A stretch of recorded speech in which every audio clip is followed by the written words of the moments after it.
nk'uko bisobanuye ni ibintu bigufasha yego kuburizamo inzozi mbi no kubaka inzozi nziza zigasohora. yego Tugomba kugira ubwenge. Abayuda turi nabo, twicara nabo, dusangira nabo, dusengana nabo, tugendana nabo, kandi niko bizahora, kandi ntabwo tuzabihindura. Uzamuha amahirwe yo gukuramo andi makuru atazayagira umutego uzagushibukana. All small lies are lies. Don't trust he or she. yaba ikinyoma gito cyaba kinini ni ikinyoma. Izina ni ikinyoma, kabe gato kabe kanini ni ikinyoma. Ntiwongere kumwizera nanone. Ako umuntu yumva ibyo ndimo mvuga biramureba. Urumva umuntu uguhemukira ku iseri ku muneke umwe w'abarundi bita ngo ni umuhwi umwe, yego nuko nta rutoki yaguha. Umuntu uguhemukira kuri lift kuvana Remera kugeza mu mujyi yanaguhemukira ku y'indege kujyana muri Amerika. Aya mahirwe agize uburyo yinjiramo yahita niba muhemukiye ku kantu gato ibi ni byo uzankorera iki? So rero muhuye.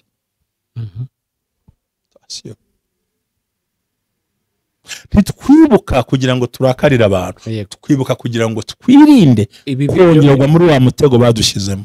Ubumwe bw'Abera Ministries, amavuta akandagira amateka, ubuzima bugahinduka. Mwiyerekwa ry'umushumba Reverend Ntambabazi Jean Baptiste ubwo yasengaga Imana yamuhishuriye abantu benshi batsikamiwe n'amateka mabi. Imana yamubwira ngo genda ubasuke amavuta ubuzima buhinduke nabo bahindura ubw'abandi. Ubumwe bw'Abera Ministries ntabwo ari idini, nta nubwo ari n'itorero, ni umuryango wakira buri muntu wese akabohoka. Buri muntu wese mu itorero abohejejwe muri byo. Ubumwe bw'Abera Ministries, amavuta akangira amateka, ubuzima bugahinduka. Amavuta akandagira amateka ni ijambo dukura mu gitabo cy'Abami ba kabiri ibice 4 umurongo wa 2, aho umubyeyi w'umupfakazi yari afite ideni bagiye kumutwarira abana. Aragenda asanga uwitwa umuhanuzi Elisa, aramubwira ati bagiye kumutwarira abana mbigenze gute? Elisa aramubaza ngo ufite iki mu rugo rwawe? Undi aramubwira ngo ntacyo mfite ngo keretse agaherezo gato k'amavuta. Aramubwira ngo I have nothing in my house unless the jug of oil. Aramubwira ngo genda utiri ibindi ukoresha ngo twatuye dusuzuguritse. Ya mavuta make asuzuguritse niyo yatumye akandagira ideni arayishyura, byose bigenda neza. Icyo ufite, icyo ushoboye, icyo ubasha gukora, bwa buryo bwawe na yanze na bwa bwenge bwawe, icyo usuzuguye n'ikimana igiye guhera kubakira amateka. Naho rero hafi gusobanura amavuta akandagira amateka. Ubwiza bwawe ukusa, ukureshya, icyo ushoboye, icyo ukora, uko ubigenza, aho uvuka, aho ukomoka, ibyo wita bisuzuguye iby'Imana igiye kuzakoresha kugira ngo ubashe kugera ku ntego yawe. Amen. Ndagusuhuje kandi nguhaye ikaze, nkwifuriza kugira impagarike n'ubugingo wowe udukurikiye ku Bumwe bw'Abera Ministries. Imana iguhe umugisha cyane. Amazina yanjye ni Jerry, ndi kumwe na Pastor Ntambabazi ku Bumwe bw'Abera Ministries. Aho amavuta akandagira amateka, ubuzima bugahinduka. Muri iki cyumweru umushumba mba mfite amatsiko menshi yo kumenya ikintu ugiye kunganiriza, kuko nabo bamaze kumenya ko kino cyumweru ni ibintu ubundi twajyaga tureba ibintu byo mu nzozi, ariko inzozi wadusobanuriye ko n'ubundi uba uri out of body. But at this week, muri iki cyumweru ni into body, ibintu biri mu mubiri urebesha amaso y'umubiri, ariko ukabikurikiza ukabasha guhindura imibereho, imyumvire, imitekerereze, ukabasha kugira icyo usingira n'ibyo ureka, kandi ntawo bangamiye, kandi utaguye mu byaha, kandi ubana n'abagenzi bawe neza. Rero ni nayo mpamvu kuri urwo rwego twaje kumenya ko uyu munsi nigeze gukopera ahantu wanditse nimba ntibeshye uyu munsi ugiye kutuganiriza ku bintu wakora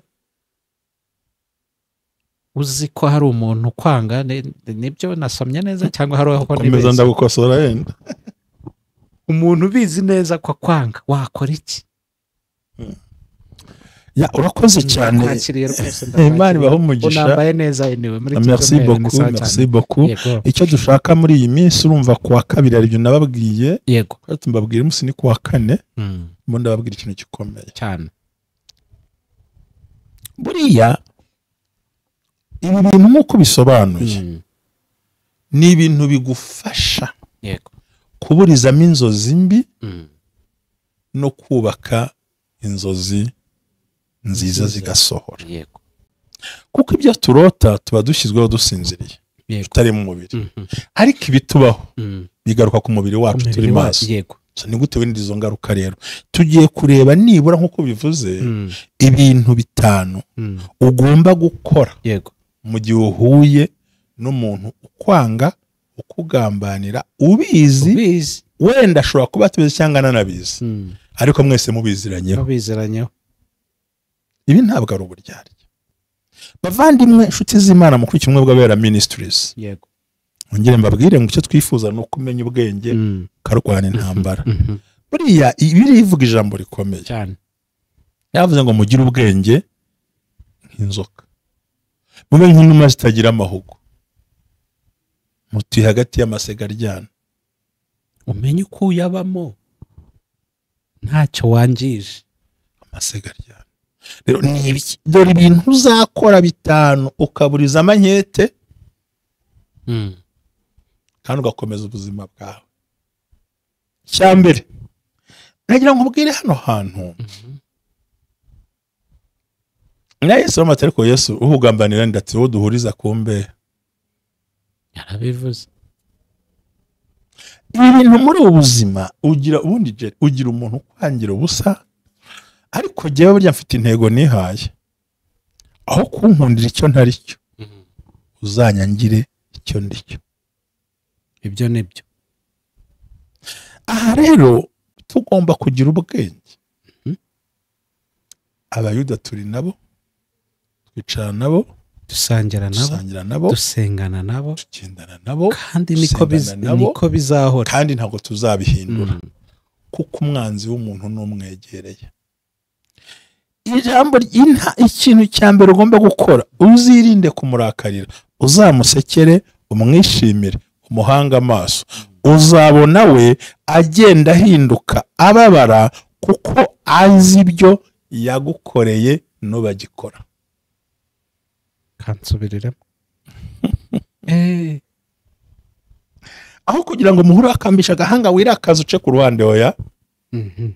Muhure umusekere, umwishimire, ariko umurebe mu maso, uzabona agenda ahinduka ababare kuko azi neza ibyo yagukoreye n'ibyo yaragambiriye gukora. Ntuzamuhunge, ntuzamuboroke, ntuzamubwire nabi, ntuzanamubwire ko ubizi, ntuzanamuhishe stati zawe, ariko ntuzashyireho stati z'umushinga, uzashyireho igikorwa cyagwiriye. Ibi bintu rero birasaba abanyembaraga n'isengesho. Nta mbaraga nta sengesho, ni ukubyiyubaka, byiyumvamo bya bindi twabonye ejo, created. Ntawe uzagushakira umutuzo, turacyakomeje kubyubaka. Umutuzo urawishakira, kuwubi n'ubwiza ugomba kuwubona. Hari naho begura imbunda bagashaka umutuzo, ugomba kuwushaka. Nuvuga ngo umuhuye wirakara, w'ikinyamenyo, wimuhunga, wijya kure, kuko nujya kure azashimishwa nuko abonye umuhunga ati wi wamubonye ibyo nakoze biri kubona ko we marampunga kubera ibyo yankora. No, ubwo mwegera ryakwegereye, umusuhuze, umwishimira, ariko umuhanga amaso, uzabona agenda ahinduka, abona babara kuko azi ibyo yakoze, azi n'ibyo arimo ategura, ariko akagira ngo we ntabwo bizi, wakoborwe n'ikimwaro.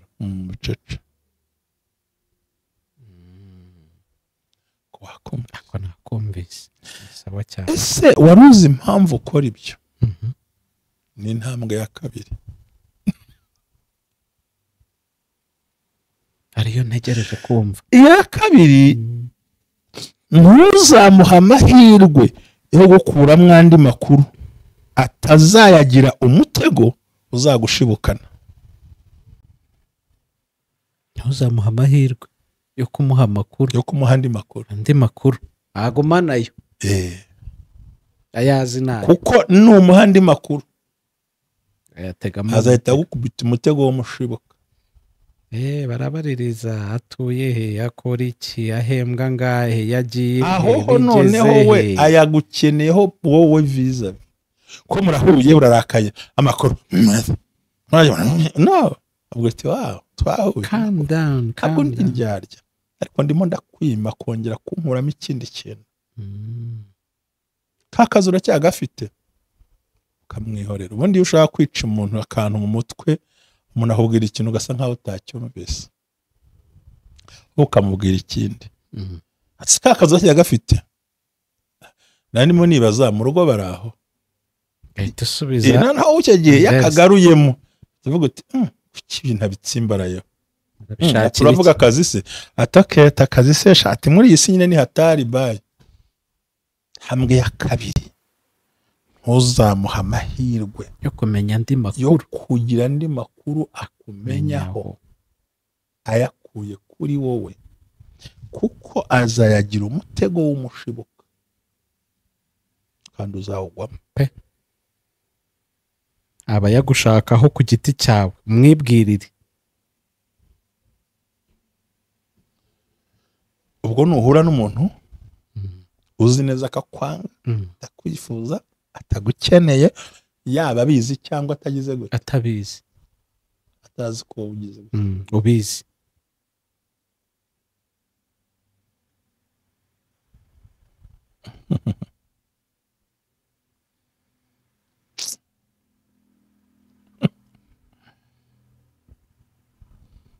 ngiye ukavuga mu Cyongereza. Big or small lies are lies. Don't trust he or she. Yaba ikinyoma gito cyaba kinini, ni ikinyoma. Izina ni ikinyoma, kabe gato kabe kanini, ni ikinyoma. Ntiwongere kumwizera nanone. Yaba umukobwa, yaba umugabo, yaba igitsina gore cyangwa gabo, yaba wo gupfumbata, yaba iki. Big or small lies. Ikinyoma ni ikinyoma, tutitaye ku bunini bwacyo uko cyavuzwe, isaha cyavuzwemo n'uwakivuze. Don't trust he or she. Wongere kumwizera nanone. Ngo haye umwanya ikintu kibabwire nawe no batakureba. No kuvuga ngo nimba nagukurikiye neza, wabashije kukubeshya gatoya, ni kinini byakunda. Umunwa ni wa wundi, n'ikinyoma ni cya kindi. N'uwabikoze ni wa wundi. Yego. Yagutenguha anytime. Wamuhaye icyizere. Utitaye ko ari we, yaba inshuti yawe, yaba uwo mugendana, yaba uwo wabivuze neza uti yaba n'ugupfumbata, bumbura akanwa kakubeshya, kubyariye n'uwakuhekeye n'uwakubyaye. Ahangaha umuntu ashobora kwibaza ikibazo cy'ingenzi. Ahubwo mbere ko tukibaza, turagira ngo tudebate kino kintu. Big or small lies. Nyine ako gatoya cyangwa kinini, kaba kanyoma gato kibi kinini, byose ni iki? Ni ikinyoma byavuye mu kanwa kamwe. Ahora byumva. Nta gutorera ikinyoma cy'umuntu. Nyine yarakubeshya ikindi ushaka ni kwa nuse niba ukumva ariko abantu hari ukuntu bajya babyoroshya. Ngo yangwa ntago yarakomeje, ngo nyine ngo ni gatoya, ngo nta kibazo. Uvuye agiye gusura inshuti iyo intention yo kukubeshya nibyo twari tugiye kwibaza impamvu yabimuteye kukubeshya. impamvu yamuteye kukubeshya kera nubwo kaba kanyoma gato cyangwa kanini ntuzongere kumwiza. iyo uhuye n'uwo muntu please don't trust he or she again.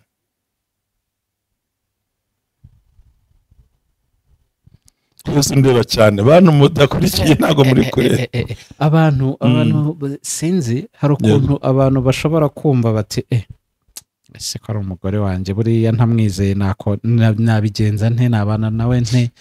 umuntu wakubeshye buriya ikinyoma kandi nyine muri inshuti wa mugani uvuze akantu keza avuga uko byibuze kubitekereza kukubeshya harimo ikindi kintu gikomeye nubwo ako kanyuma ari gato ariko intention icyabiteye ni impamvu nini kugira ngo abantu batwumve nini. bishobora kuba ikinyoma gito ariko gitwikiriye igikorwa kinini. wihangane simpari ngiye gukora tube nk'abanyeshuri simpari ndi muri assignment kw'ishuri kombe yagiye muri ghetto.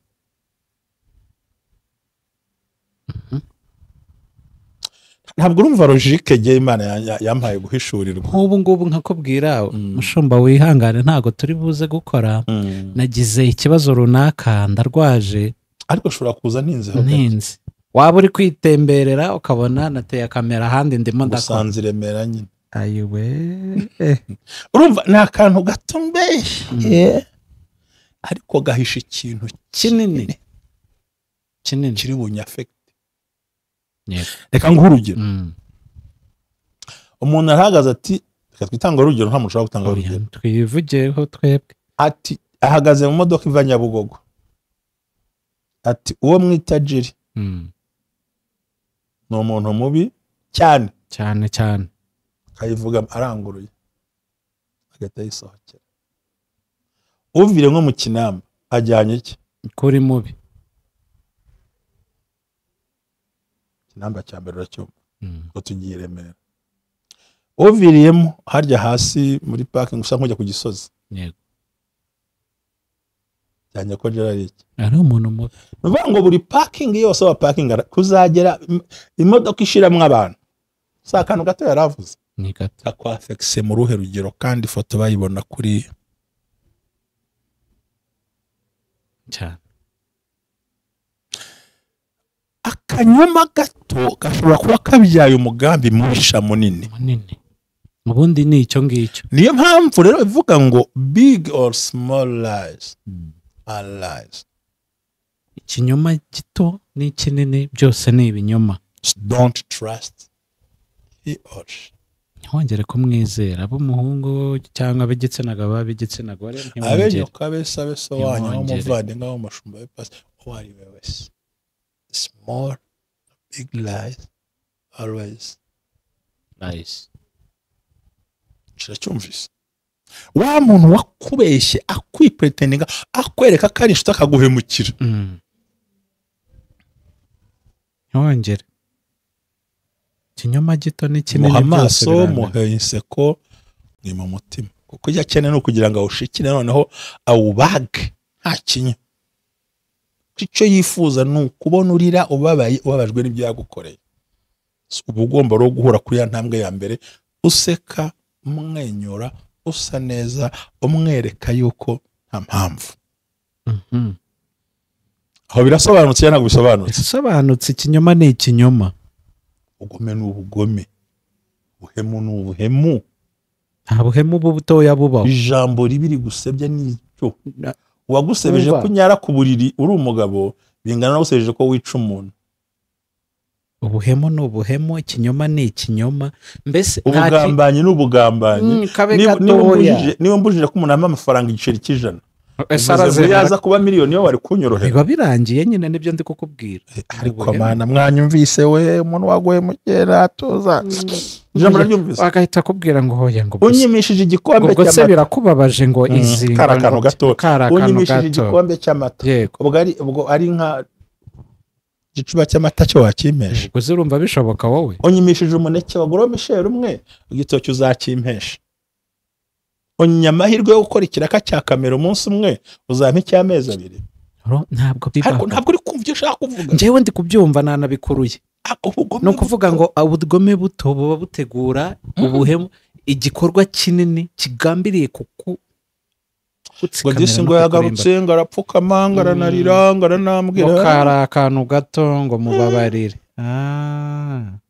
wanyirije ku muhanda umbeshya unyicira akazi ngo utegereze udahari ukazaga ngo sore kandi ubizi ibyo wagiyemo erega sorry meaning nothing sorry si meaning iki wankuye mu kazi ngo ntegereje wowe sorry meaning iki wanyambuye ubuzima ku kantu gato nuvuga ngo nk'urugero rega impamvu navuze bino bintu shaka nyita indondogozi ntacyo bimbwiye shaka umuntu yumva ibyo ndimo mvuga biramureba urumva umuntu uguhemukira ku iseri ku muneke umwe w'abarundi bita ngo ni umuhwi umwe yego nuko nta rutoki yaguha umuntu uguhemukira kuri lift kuvana Remera kugeza mu mujyi yanaguhemukira ku y'indege kujyana muri Amerika amahirwe agize uburyo yinjiramo yahita niba umpemukiye ku kantu gato ibi ni byo uzankorera iki so rero muhuye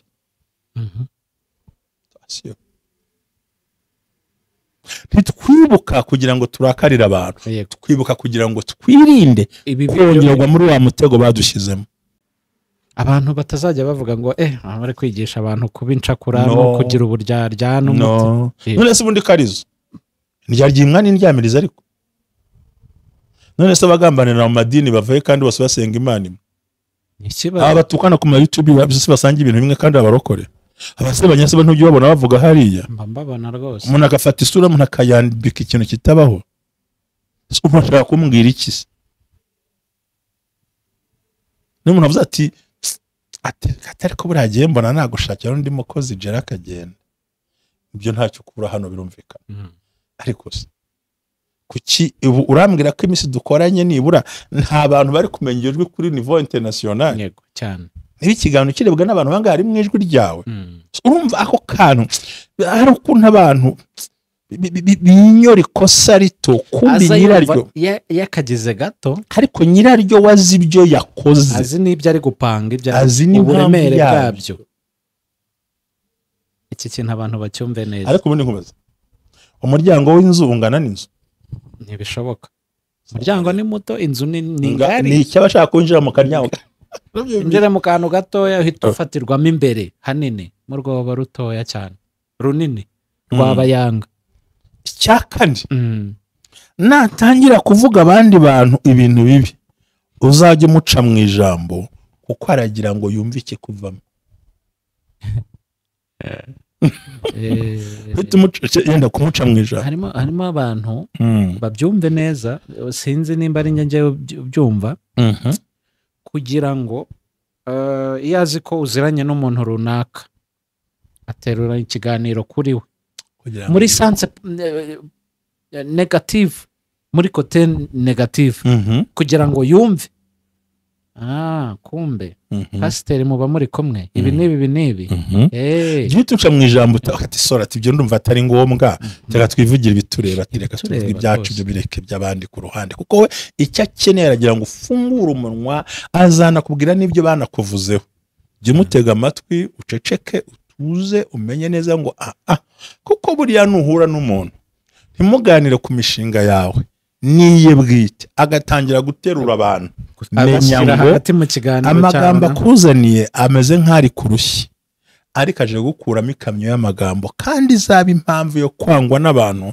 noneho baguhora icyo wivugiye kuko icyo uyu muntu kwanga abakeneye ni uko yangiza isura yawe mu bantu bakugiriraga icyizere akarabikuriwe akakwita ukundi kuntu yari yatangiye kuvuga abantu jute mustope umuce mu ijambo uti okay ati sore brother cyangwa sore sister ati je ibyo ntago mbikunda kandi ibyo usaba ni bisanzwe nyene ukamujyana handi hantu azane insist cyane abantu babyumve ikiganiro kireba abandi bantu mutari kumwe aho ngaho kibavuga nabi kibavuga ukundi gicemo murumva ko ari agatego nyine setup yanga mbone icyo kuvomamo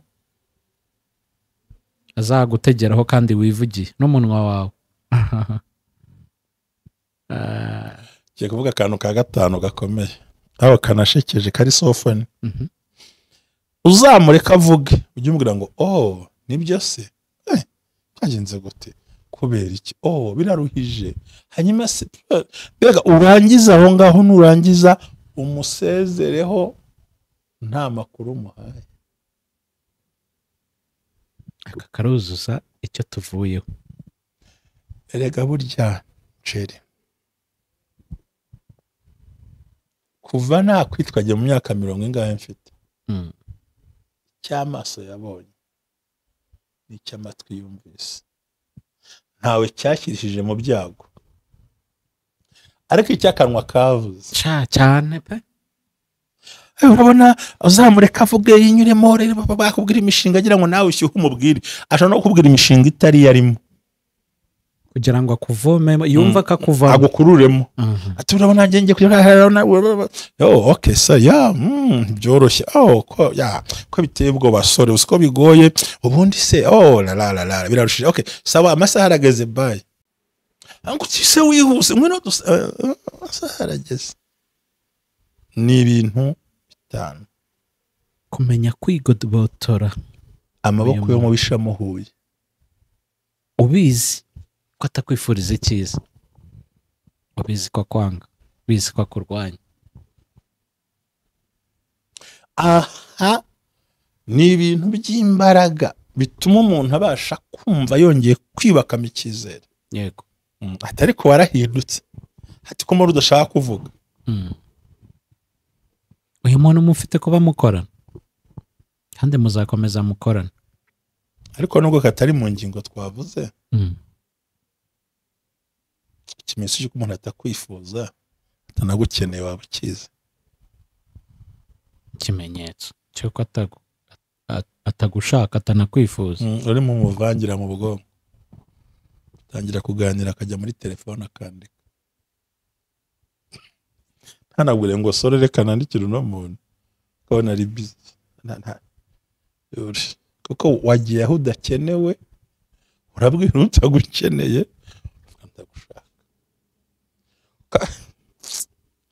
ngo waravuze ibyo nturabibonye ariko nubwo ntabwo ariyo nje ukavuga ko umuntu ntaguhaye ni careless ukabona ubundi iyo uvugana n'umuntu murebana nta kimuhogije nta telefone ntaki ukamuha yo attention yose ukamutumbira ukareba reaction y'umubiri we nibwo icyo avuga uba ubona ko acyumva muri kumwe ni ukuvuga ngo nubwo kano kantu katari mu byo twashatse kuganiriza abantu ariko nagira ngo ubanze wumve uzacunge nugera ku muntu ukabona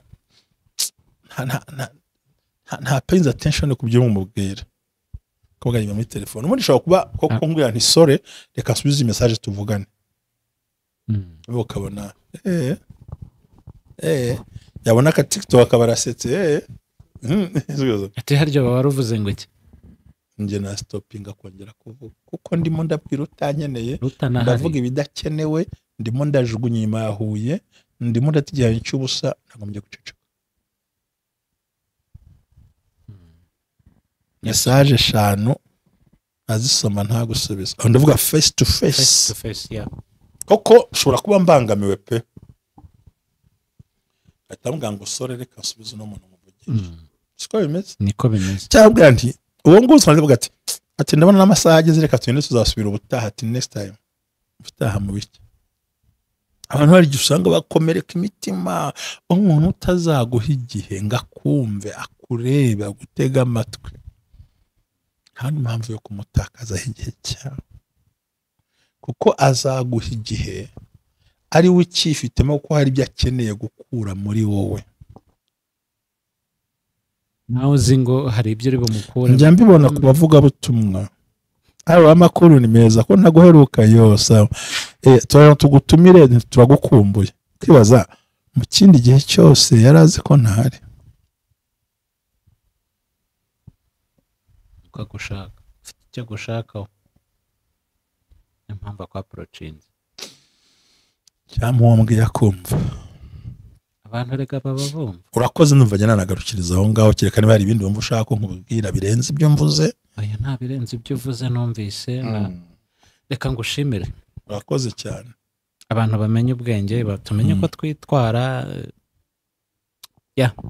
Wakoze cyane. Merci.